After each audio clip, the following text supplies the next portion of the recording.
Hello and welcome to TheStreet.com TV. I'm George Moriarty, Executive Editor of TheStreet.com, here with Elizabeth Trotta, Staff Reporter. Hi, Elizabeth. Hi. Thanks for coming in today.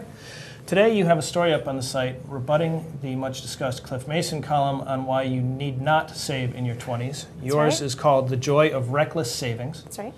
And so I can empathize with Cliff, having been a 20-year-old male at one point in my life. But I must say, with a few more years behind me now, being a 35-year-old male, I can see the wisdom of your point as well.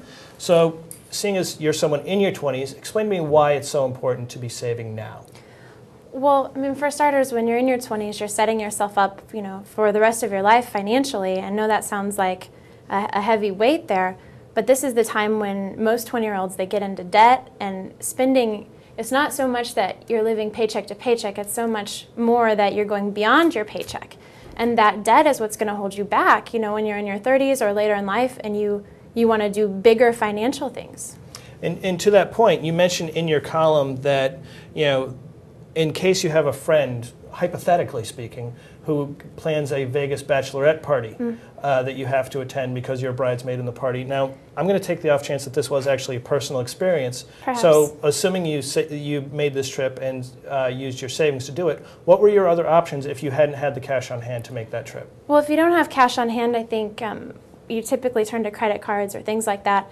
And the truth is, if it's a low interest credit card and you're going to pay it off immediately, it's not a big deal. If it's higher interest, these things, all of a sudden it's you just spent more money every month. It goes up, and I think as far as Vegas goes, everybody wants cash for blackjack. So compounding interest actually caters into the next point of your argument about starting to fund a 401k early, because then you can gain the income of compounding savings.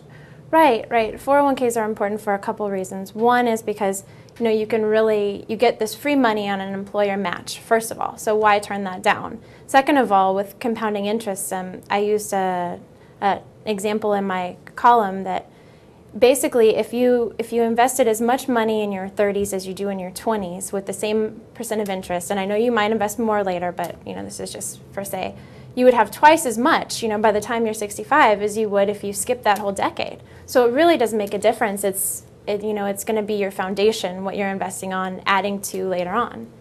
Exactly, and that's the danger of the credit card and the advantage of putting the money into the savings program now. Compounding works both ways. And now you've mentioned the future.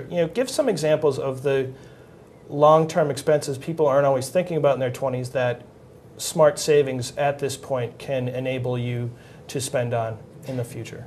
Sure. I mean, there's the basics like relocation, things like that. Say you're going to get married and all of a sudden, your family can't pay for the wedding, something like that. I've known people who've paid for those sorts of things. Another degree, a house. I mean, we've all seen problems with subprime lending, and you're going to need money for these things, and it's not going to come out of nowhere. Obviously, you can get a loan for them, but having a little bit of cash on hand is going to give you more flexibility. That's it from TheStreet.com TV. This is Elizabeth Trotta. I'm George Moriarty. Stay tuned for more from TheStreet.com TV.